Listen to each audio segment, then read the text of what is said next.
aumentado la criminalidad? ¿Ha aumentado la violencia? ¿Han aumentado los robos? Usted, señor, ha sido recientemente o alguien que conoce víctima de la delincuencia. Bueno, los reportes que tenemos son realmente de espanto. Para hablar de este tema estamos con Lucía Nuñovero, especialista en seguridad ciudadana de la Pontificia Universidad Católica del Perú. ¿Cómo está? Muy buenas noches ante todo. Y a ver, claro, lo que uno puede percibir quizás es subjetivo, porque basta que a mí me hayan arranchado el celular o yo haya sido víctima de un robo y digo, no, todo ha empeorado, todo está mal en cuanto a la inseguridad, y quizás no, quizás sí la tendencia de victimización ha bajado. ¿Cuál es la situación actual de la inseguridad ciudadana en nuestro país? Sí, no, hay mediciones objetivas para identificar cuál es el nivel de gravedad en el que nos encontramos, ¿no? Y actualmente estamos viendo desde el 2021 al 2022 un incremento exponencial mensual que se ve a nivel nacional. Evidentemente hay lugares, focos, digamos, donde el problema es mayor, ¿no? Pero es a nivel nacional que estamos hablando de que hemos pasado de 19% de victimización autorreportada a 25%, ¿no? ¡Wow! Con 25%. Así, con el sesgo de que es algo declarado, que la gente recuerde un hecho delictuoso de los últimos 6 meses. Igual es un marcador muy fuerte de que la gravedad es digamos, de un nivel de primer orden, ¿no? Leía un reporte muy interesante en el diario El Comercio sobre la cantidad de delitos que se denuncian en Lima Metropolitana, pero creo que los resultados se pueden extrapolar a nivel nacional.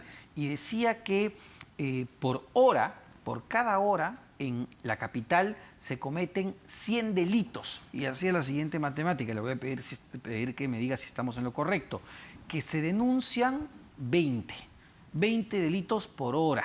Pero, ojo, no todos los delitos que se cometen se denuncian, solo se denuncia la quinta parte. Y por eso, haciendo esta matemática, bueno, más o menos en Lima se estarían cometiendo 100 delitos cada hora. ¿Nos quedamos cortos o estamos exagerando? No, es correcto, la información es exacta y de hecho el 20% de los delitos que se denuncian puede variar un poco, depende del tipo de delito, ¿no? Mientras más grave, un robo en vehículo, ¿no?, tiende a ser más denunciado que un robo menor, pero más o menos estamos entre el 18 y 20% de los delitos que se cometen que llegan a ser reportados, denunciados, ¿no? Y eso también varía de acuerdo a zonas de Lima, metropolitano, claro, inclusive, ¿no? Creo que lo más grave, creo que hay que destacar, es que si bien fue disminuyendo desde el 2012, mínimamente, pero algo la victimización, lo que siempre fue incrementando fue el uso de armas. El uso de armas, la violencia, digamos, el uso de armas en los robos, en los delitos que la gente ha reportado como víctima, ¿no? Y digamos que eso se ha elevado muchísimo, ¿no? Estamos hablando de que estábamos menos del 10% de los delitos cometidos con armas de fuego, y ahorita estamos casi en el 16% en promedio en Lima Metropolitana, llegando a 24% en Lima Norte. ¡Wow! Hay 24%. Lugares en Lima Norte, sí, o digamos como zona de Lima Metropolitana. Ver, el Callao, 20% hace mucho tiempo ya, ¿no? Pero que el Lima Norte en este momento es el principal foco de delitos con mayor nivel de violencia. Claro, si uno, bueno, ahorita Lima Norte, el Callao y Lima Sur, distritos como Villa María del Triunfo, San Juan del Lurigancho, inclusive, que bueno, está en Lima Este, pero ya están presentando los focos específicos donde los asaltos se cometen con armas y con este uso, digamos, lo que nosotros le llamamos menos aversión a la letalidad, o sea que el delincuente no tiene miedo de usar el arma con una intención letal, ¿no? Y eso se explica por una serie de dinámicas que ha ocurrido en la criminalidad peruana, ¿no? A ver, vamos justamente a entender qué es lo que está ocurriendo y por qué la criminalidad, la violencia, los delitos han aumentado, como usted menciona, de manera exponencial en los últimos meses. ¿Qué está pasando en Lima? ¿Qué está pasando en todo el país? Uno de los grandes factores puede ser, bueno, el cambio de la pandemia, ¿no? El cierre ya de la dinamización de la actividad social, digamos, ¿no? Pero otro de los grandes factores, creo que lo apuntó su entrevistado de hace unos momentos, realmente la desinstitucionalización de la policía. Eso golpea muchísimo y viene de los últimos 2 gobiernos prácticamente, lamentablemente. O sea, este tema, a mí me parece bien interesante que conectemos ambas ideas.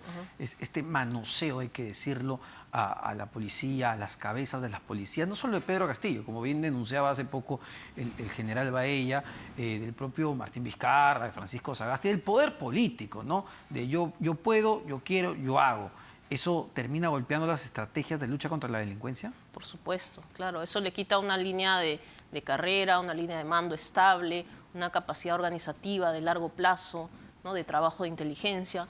Estamos hablando además de que los problemas de corrupción sirven como una especie de paraguas para que se expanda la criminalidad de bandas a organizaciones, ¿no? Y es justamente lo que estamos viendo en las ciudades específicas donde las tasas son más altas de, por ejemplo, de homicidios o de victimización, ¿no? Ahora, hay puntos que a veces no conectamos como sociedad o no queremos conectar, ¿no? Porque cuando hablamos de inseguridad ciudadana, muchas veces también hay que pensar en la criminalidad organizada, en diferentes sectores que naturalmente, entiendo, va de la mano con la corrupción. Todo esto está de la mano, es decir, mi ciudad es más insegura porque hay más crimen organizado y porque este crimen organizado se desarrolla y se expande y opera, porque hay corrupción de funcionarios, de policías, fiscales, jueces. Así es, así es. Y en el Perú tenemos buenas estrategias que rescatar, ¿ah? La Policía Nacional es comparativamente a nivel de la región es destacable, ¿no? Sus logros en materia de terrorismo, sin ayuda externa y digamos, con mucho menos equipamiento de lo que ha recibido, por ejemplo, la Policía Colombiana. Claro. Es destacable, ¿no? Y además algunos logros. Cuando se crearon, por ejemplo, las fiscalías especializadas en crimen organizado, hubo un golpe muy duro durante 5 años a todas las mafias de construcción. Esa labor que hace la Fiscalía con unidades especializadas, sea la DIRIN, sea la DIVIAC, es fundamental que para... me parece lidera junto con la Fiscalía, ¿no? El fiscal Jorge Chávez Cotrina. Por ejemplo, ¿no? Claro, ahí los indicadores de la disminución, o al menos en ciudades en las cuales las organizaciones criminales estaban expandiéndose, ha sido obvia, ¿no? Y en este momento, ¿nota que hay una estrategia clara para luchar contra la inseguridad ciudadana? Es decir, contra eso que me parece que a todo el mundo le genera cierta ansiedad, estrés, el miedo de salir simplemente de la casa o dejar tu casa sola. Claro, por supuesto. No, falta mucho liderazgo. La consecuencia de la desinstitucionalización es una falta de liderazgo en los equipos claves que se encargan de, desde niveles de bandas criminales, que es lo que se trabaja a nivel de las DIRINCRIS, por ejemplo, ¿no? De investigación criminal, hasta los temas un poco más serios a nivel de organización criminal e indefectiblemente toda la inseguridad ciudadana y el nivel de robos que se expande a nivel de los lugares más vulnerables, ¿no? Ciertas avenidas, ciertos lugares de mucho tránsito de las personas, ¿no? Se vuelve vulnerable ya en todo este escenario, ¿no? No sé cuánto de mito o de prejuicio haya en lo siguiente, ¿no? Porque además el gobierno de Pedro Castillo lo ha expuesto en cada momento, tratar de responsabilizar directamente a la migración venezolana por los mayores niveles de delincuencia que hay en nuestro país. Incluso anunciaron que iban a expulsar venezolanos que no tengan sus vacunas completas, que manejen motos sin la licencia de conducir. Entiendo que si es un operativo grande en San Juan del Lurigancho, en una discoteca, usted recordará, y intentaron expulsar a los venezolanos y simplemente en Venezuela no los aceptaron. Pero, digamos, culpar a un grupo específico, ¿es lo correcto? Es decir, ¿es verdad esta idea que hay?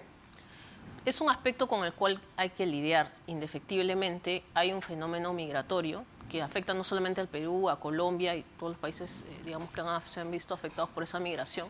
Nosotros teníamos hasta el 2019 el 2% de la población penitenciaria extranjera. A partir de ya de los últimos años estamos en 4% de población de presos extranjeros. Efectivamente hay una población de origen venezolano, colombiano también, y que tiene, como le digo, menor aversión a la letalidad. ¿Por qué? Por un tema de que, por ejemplo, es difícil rastrear su prontuario, sus antecedentes, sirven rápidamente para los encargos más violentos en las bandas criminales por ello mismo, y bueno, tienen menos miedo a las largas condenas, etcétera. Entonces ahí hay una dinámica de todas maneras pero que lo conoce muy bien nuestra Policía Nacional y que se enfrenta con sus propias estrategias, evidentemente, en los diferentes operativos o acciones que se emprenden, ¿no? Pero eso no es digamos, todo el problema, ¿no? Es un problema mucho más complejo y que pasa por diferentes estrategias y labores, ¿no? Muchísimas gracias por esta entrevista y este análisis muy interesante. Además, Lucía Nuño Vero, especialista en seguridad ciudadana de la Pontificia Universidad Católica del Perú. Gracias.